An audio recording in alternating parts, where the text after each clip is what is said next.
आज के इस समारोह में मुख्य अतिथि के रूप में उत्तर प्रदेश का मार्गदर्शन प्रदान करने के लिए प्रदेश की राजधानी लखनऊ में पधारे देश के महामहिम उपराष्ट्रपति आदरणीय श्री जगदीप धनखड़ जी,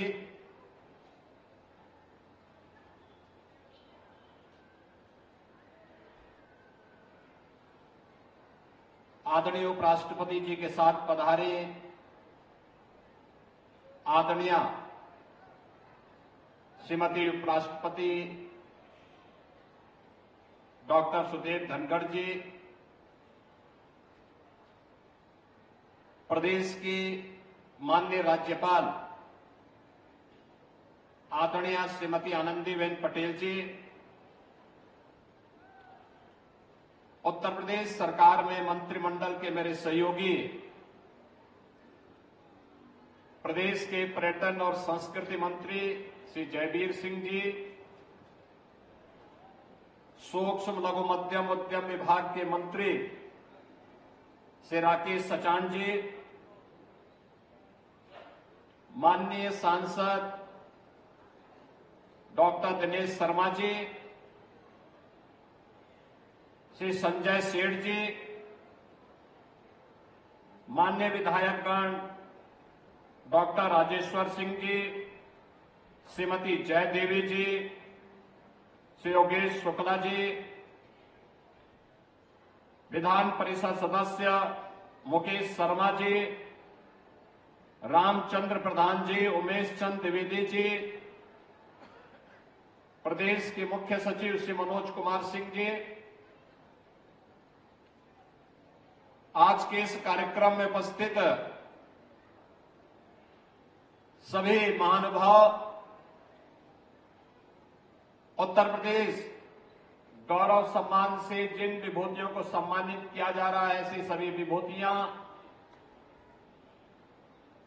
और लखनऊ के इस आयोजन के साथ सभी 75 जनपदों में आयोजित हो रहे कार्यक्रमों में भाग ले रहे प्रदेश सरकार के सभी मंत्रीगण, माननीय जनप्रतिनिधिगण, उपस्थित सभी वहां पर महानुभाव और उत्तर प्रदेश के मेरे सभी बहनों और भाइयों,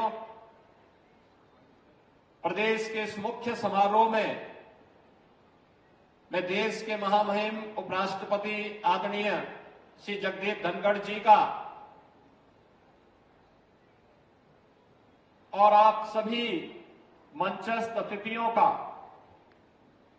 उत्तर प्रदेश की जनता जनार्दन की ओर से हृदय से स्वागत करता हूं, अभिनंदन करता हूं और पूरे प्रदेशवासियों को उत्तर प्रदेश की स्थापना दिवस की हृदय से बधाई भी देता हूं। यह वर्ष हमारे लिए अत्यंत महत्वपूर्ण वर्ष है। इस सदी का पहला महाकुंभ प्रयागराज की धरती में पौष पूर्णिमा 13 जनवरी से प्रारंभ हो चुका है। पिछले 10 दिन के अंदर देश और दुनिया से आए हुए 10 करोड़ से अधिक श्रद्धालु जनों ने पूज्य संतों के सानिध्य में मां गंगा, मां यमुना और मां सरस्वती के पावन त्रिवेणी के संगम में डुबकी लगा करके पुण्य के भागीदार बन करके महाकुंभ त्रिवेणी का एक ही संदेश पूरे देश के अंदर लेकर के गए हैं कि त्रिवेणी का संदेश एकता से अखंड रहेगा ये देश। इस संदेश के साथ देश और दुनिया से आए हुए श्रद्धालु उत्तर प्रदेश की इस धरा से इस संदेश को लेकर के जा रहे हैं और यह वर्ष अत्यंत महत्वपूर्ण इसलिए भी है कि बाबा साहब भीमराव अंबेडकर जी के द्वारा जो संविधान 26 नवंबर 1949 को संविधान सभा को सौंपा गया था, और संविधान को लागू करने के 75 वर्ष अगले 2 दिन के अंदर पूरे होने जा रहे हैं। भारत के संविधान के 75 वर्ष पूरे होने के साथ ही आज की तिथि उत्तर प्रदेश के लिए अत्यंत महत्वपूर्ण है। 24 जनवरी 1950 को आज ही के दिन उत्तर प्रदेश की स्थापना का दिवस भी है। इसका नोटिफिकेशन आज ही के दिन पे लागू हुआ था और इसलिए उत्तर प्रदेश के स्थापना दिवस का यह कार्यक्रम एक लंबे प्रक्रिया के साथ आगे बढ़ा है। हम जब उत्तर प्रदेश की बात कर रहे हैं,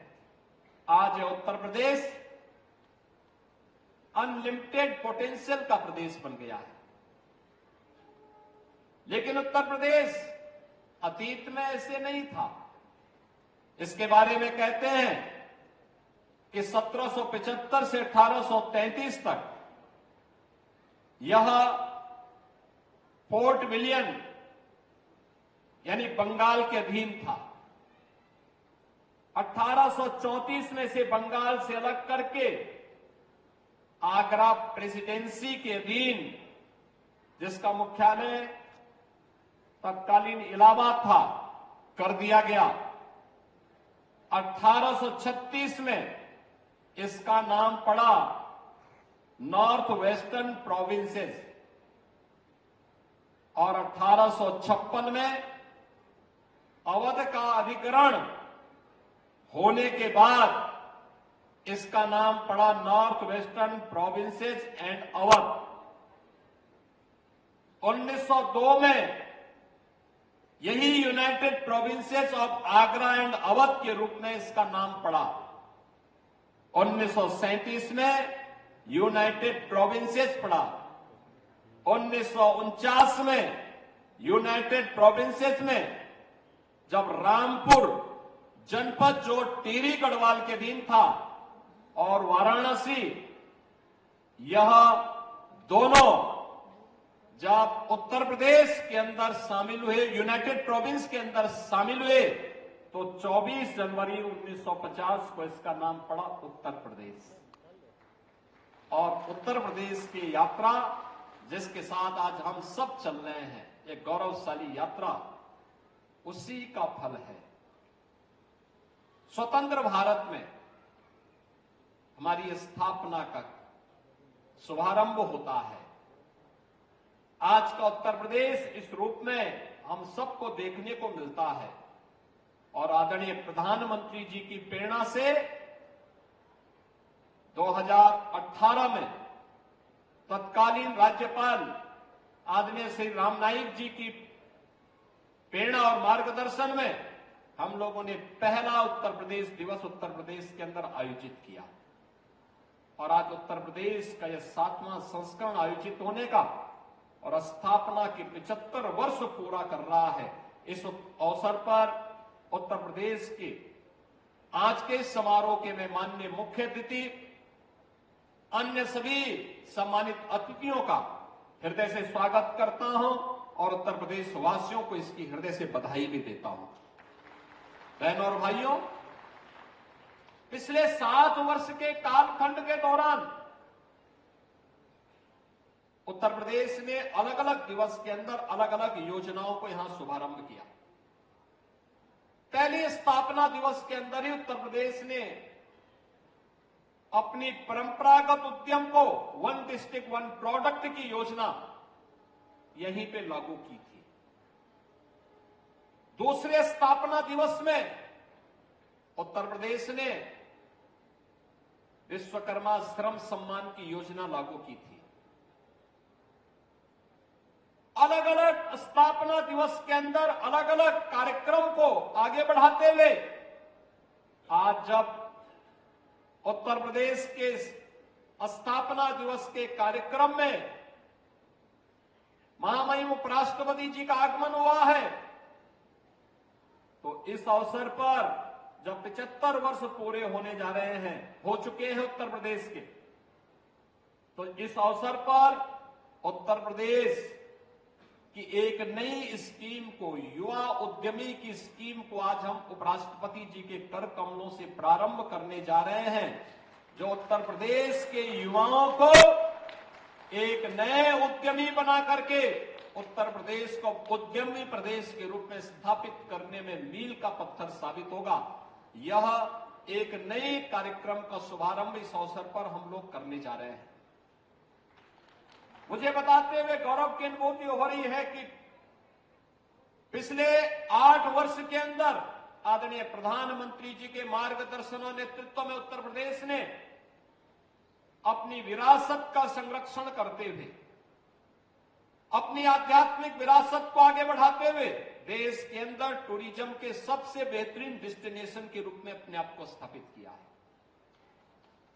कानून व्यवस्था की स्थिति को बेहतर करते हुए निवेश के एक बेहतरीन गंतव्य के रूप में अपने आप को स्थापित किया है। देश के फूड बास्केट के रूप में अपने आप को स्थापित किया है। सबसे अधिक एक्सप्रेसवेज, सबसे अधिक एयरपोर्ट्स, सबसे अधिक रेलवे के नेटवर्क को और सबसे अधिक मेट्रो सिटी को अपने राज्य में प्रारंभ करने और देश की पहली रैपिड रेल और देश के पहले वाटरवे को भी उत्तर प्रदेश के अंदर इस दौरान प्रारंभ करने का गौरव हमें प्राप्त हुआ है। और यही नहीं, सबसे अधिक चीनी उत्पादन वाले राज्य के साथ साथ सबसे अधिक चीनी के उद्योग को भी प्रारंभ करने वाला राज्य आज उत्तर प्रदेश है। आज उत्तर प्रदेश अपनी अर्थव्यवस्था को भारत की अर्थव्यवस्था के ग्रोथ इंजन के रूप में स्थापित करने वाले राज्य के रूप में आगे बढ़ा है। 2016-17 में जब हम लोग प्रदेश में सरकार हमारी बनी थी, तब उत्तर प्रदेश की अर्थव्यवस्था 12 लाख करोड़ रुपए की थी। आज उत्तर प्रदेश अब इस वित्तीय वर्ष के अंदर अपनी अर्थव्यवस्था का अवलोकन करेगा तो 27 लाख करोड़ रुपए से ऊपर की होगी। और अगले 4 वर्ष के अंदर आदरणीय प्रधानमंत्री जी के विजन के अनुरूप उत्तर प्रदेश $1 ट्रिलियन की इकोनॉमी के रूप में अपने आप को स्थापित करेगा। जीवन के प्रत्येक क्षेत्र में बिना भेदभाव के शासन की योजना को पहुंचाने का कार्य, गांव हो, गरीब हो, किसान हो, नौजवान हो, महिलाएं हो, प्रत्येक के विकास के लिए बनाई गई योजनाएं